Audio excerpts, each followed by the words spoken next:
தொடர்ந்து நம்ம ஈரானுடைய நிலவரங்களை பார்த்துட்டு இருக்கோம். இப்போ வந்திருக்கக்கூடிய சில முக்கியமான தகவலை பார்க்கலாம். அதுலயும் சைனா பாத்தீங்கன்னா 20,000 டன் அளவுக்கு என்ன பண்ணிருக்காங்கன்னா வெடிமருந்துகளை ஈரானுக்கு இப்ப கொடுத்திருக்காங்க. போர் மறுபடியும் பெரிய லெவல்ல வெடிக்க போகுது அப்படிங்கிறது தான் வரக்கூடிய செய்திகளா இருக்கு. இன்னைக்கு அமெரிக்காவே சொல்லிட்டாங்க, ஒரு சின்ன சின்ன தாக்குதல்கள் நாங்க நடத்தலான் இருக்கோம், ஒரு திட்டமிடப்பட்ட ஒரு குறிப்பிட்ட தாக்குதலை நடத்த போறோம் அப்படின்னு சொல்லியிருக்காங்க. அப்ப அமெரிக்காவே தாக்குதலை ஒரு குறிப்பிட்ட தாக்குதல் நடத்த போறோம் அப்படின்னு சொல்றதன் மூலமாகவும், இன்னொரு பக்கம் ட்ரம்ப் என்ன சொல்லிட்டு இருக்காருன்னா, எங்களுடைய போர்ஸ் எல்லாம் ரெடியா தான் இருக்கு, நாங்க எந்த நேரம் வேணும் தாக்க ரெடியா இருக்கோம், எங்களுடைய படைகள் எல்லாமே கடல்ல தான் இருந்துட்டு இருக்குது, நாங்க நினைச்சோம்னா ஈரான் என்ன பண்ணிடுவோம், ஒரு நாள்லயே அழிச்சிருவோம் அப்படின்னு சொல்லிட்டு அவர் சொல்றது ரொம்ப எக்ஸ்ட்ரீமா இருக்குது.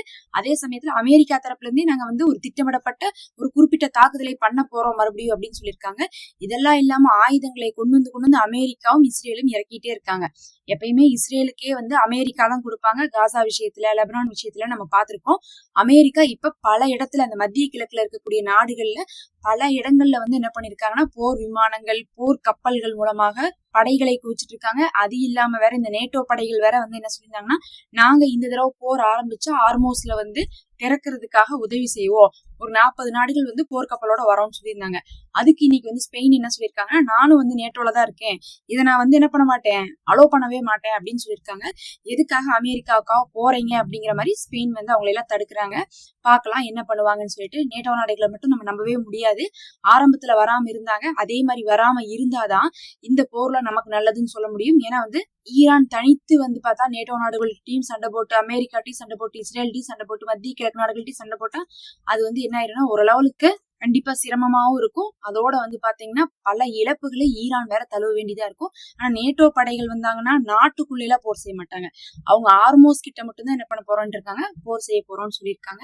இதுக்கு நடுவில் இந்த சவுதியில பாத்தீங்கன்னா கடைசியா ஒரு பைப்லைன் தாக்குதல் நடத்தப்பட்டுச்சுல, அந்த தாக்குதலை கூட பாத்தீங்கன்னா என்ன பண்ணிருந்தாங்கன்னா, ஈரான் சொல்லியிருந்தாங்க, நாங்க ஏதாவது செய்யணும்னா கூட சொல்லிடுவோம், சொல்லிட்டு செய்வோம், சிலர்லாம் இருக்காங்க சொல்லாம செஞ்சு போட்டு பழிய தூக்கி அடுத்தவங்க மேல போடுவாங்க, அவங்கள மாதிரி இல்லைன்னு சொல்லிட்டு இஸ்ரேல ஜாடையா சொல்லியிருந்தாங்க.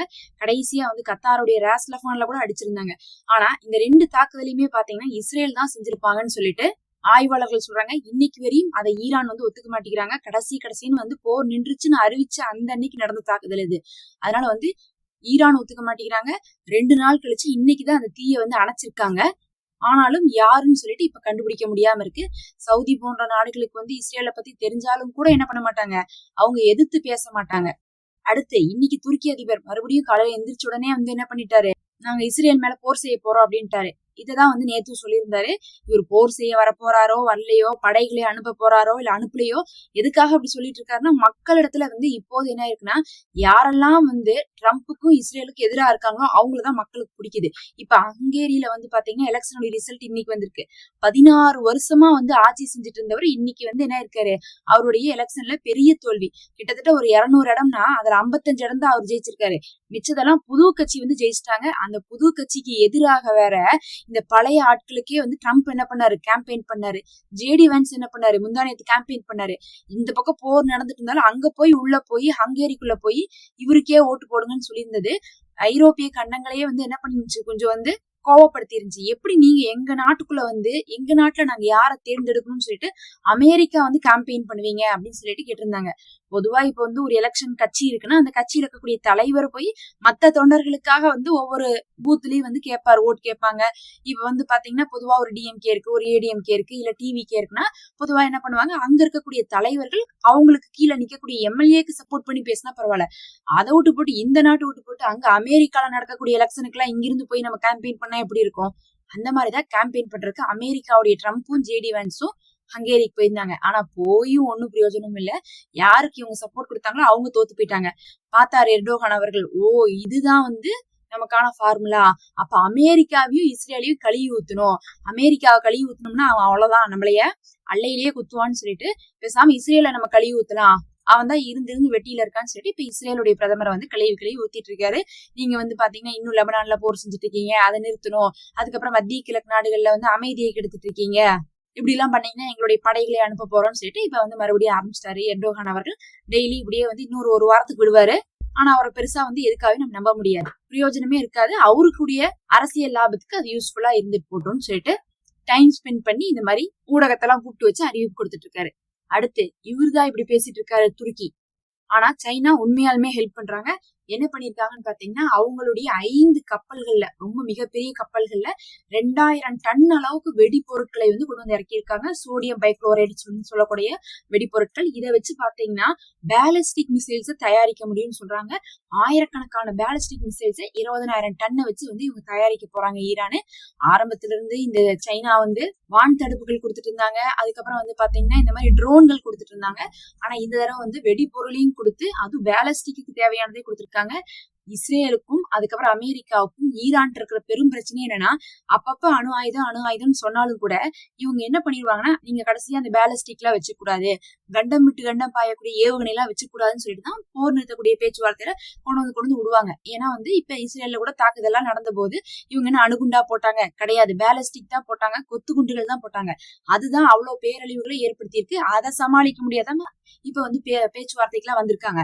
அப்ப இவங்கள்ட்ட இருக்கிற பேலிஸ்டிக்கே நம்மளை அழிக்கிறதுக்கு வந்து போதுமானதா இருக்கு, நமக்கு அச்சுறுத்தலா இருக்குங்கிறதுனால அதையும் தான் போர் நிறுத்தத்துல எப்பயுமே லிஸ்ட்ல சேர்த்திட்டே வருவாங்க. அந்த பேலிஸ்டிக் இருக்கிறதே போதாது, இருக்கிறதே பிரச்சனைன்னு சொல்லிட்டு இருக்கக்கூடிய நேரத்துல சைனா இப்ப வந்து பார்த்தா 20,000 டன்னு, அதாவது ஒரு டன்னா 1000 கிலோ, 20,000 டன்னா நம்ம என்ன சொல்றது, அது எங்கேயோ போகுது எண்ணிக்கை. அந்த அளவுக்கான வெடிப்பொருளை கொடுத்து பேலிஸ்டிக்காக வந்து என்ன பண்ணிருக்காங்க, இப்ப உதவி செஞ்சிருக்காங்க. அதை ஃபர்ஸ்ட் சொன்னாங்க, மறுத்தாங்க, மாத்தி வந்து பாத்தீங்கன்னா சைனா வந்து இல்லைன்றாங்க. ஈரான் வந்து இதை பத்தி பேசல. ஆனா அமெரிக்கா வந்து யாரை கேட்டு கொடுத்தீங்க, இப்படி எல்லாம் கொடுத்தீங்கன்னா உங்க மேல வரியை போடுவோம்னு சொல்லிட்டு இப்ப 50% வந்து பாத்தீங்கன்னா வரியை போட்டு வச்சிருக்காங்க. ஏன்னா வந்து யாரெல்லாம் ஈரானோடு ஆயுதத்தோட தொடர்பு இருக்கிறாங்களோ அவங்களுக்கு வந்து பார்த்தா இந்த மாதிரி பனிஷ்மெண்ட் கொடுப்போம்னு சொல்லிட்டு அமெரிக்கா போட்டிருக்காங்க. மறுபக்கம் வந்து இப்பதான் சொன்னாங்க, ஒரு 4-5 நாளைக்கு முன்னாடி ஈரானுடைய பொருளாதார தடையை நீக்கிறோம், எல்லாரும் ஈரான்ட்ட ஆயில் வாங்குங்கன்றாங்க. எதுக்காக சொன்னாங்கன்னா அப்பதான் ஆயில் விலை குறையும் அப்படிங்கறதுக்காக சொன்னாங்க. ஏன்னா ஈரான் வந்து 6 மாசம் மூடி வச்சுட்டாங்க, 4-5 நாளைக்கு முன்னாடி சொல்றேன். அப்ப வந்து மூடி வச்சுட்டாங்க. அப்ப வந்து பார்த்தா ஒரே சான்ஸ் யாரு, ஈரானே கொடுத்தா மட்டும்தான் அந்த பக்கம் வரும்னு சொல்லிட்டு அந்த மாதிரி சொல்லியிருந்தாங்க. அதுக்கு இன்னைக்கு வந்து ட்ரம்ப் சொல்லிட்டாரு, நாங்க அன்னைக்கு தெரியாம சொல்லிட்டோம், அதெல்லாம் வேண்டாம், நாங்க என்ன பண்ணுவோம், இப்ப வாங்குனீங்கன்னா அடிப்போம் தான் வந்து சொல்லிட்டு இருக்காங்க. இப்ப அமெரிக்காவுக்கு அவங்க ஸ்டாக் வச்சிருக்கக்கூடிய எண்ணெய் எல்லாம் நல்ல லாபத்துக்கு வித்துக்கலாம்னு பாக்குறாங்க. மறுபடியும் ஹார்மோஸ்ல வந்து பார்த்தா கப்பல் திறந்து விடப்பட்டா அதுவும் காசு கொடுத்தெல்லாம் வந்து கப்பல்காரங்க வந்து $2 மில்லியன் கொடுத்து போட்டு நமக்கு லாபம் கெடுமே, வியாபாரம் கெடுமேங்கிறதுக்காகத்தான் இப்படி ஒரு அறிவிப்பு என்ன பண்ணிருக்காரு இப்ப ட்ரம்ப் வந்து விட்டுருக்காரு. இவரே பொருளாதார தடையை நீக்குவாராமா, இவரே வந்து என்ன பண்ணுவாராமா, ஹார்மோஸே இப்ப வந்து தாக்குவேன்னு சொல்லுவாராமா, பேச்சுவார்த்தையில மட்டும் ஹார்மோஸ் முழுசா திறந்திருக்கணும் அப்படிங்கிற மாதிரி மக்களுடைய நலனுக்காக தான் நாங்க வந்து போர் செய்யறோங்கிற மாதிரி காமிச்சுக்கிறாங்க. மொத்தத்துல வந்து ஈரான் சொல்லிட்டாங்க, எங்களுடைய இடத்த வந்து நீ முற்றுகையிட முடியாது, உள்ள வந்தீங்கன்னா திரும்பி போக மாட்டாங்க அப்படின்ட்டாங்க. அந்த இடத்துலதான் வந்து பாத்தீங்கன்னா ஒரு திட்டமிடப்பட்ட தாக்குதல் செய்ய போவதாக இப்போது வந்து அமெரிக்கா அறிவிச்சிருக்காங்க. இதுல வேற நேத்து வந்து கன்னி வெடிகளை அகற்றோம்னு சொல்லிட்டு 2 கப்பல் வந்து பாருங்க. ஒரு கன்னி வெடியும் இவங்க கண்டுபிடிக்கவும் இல்லை, அகற்றவும் இல்லை. அதுக்குள்ள அமெரிக்கா கன்னி வெடிகளை கண்டுபிடிச்சு நாங்க வந்து பாதி அகற்றிட்டோம், முக்காவாசி அகற்றிட்டோம்னு சொல்லிட்டு என்ன பண்ணியிருந்தாங்க, ஊடகத்துக்கு வந்து பேட்டி அளிச்சு வச்சிருந்தாங்க. இதெல்லாம் தான் இப்ப வந்து முக்கியமான தகவல்.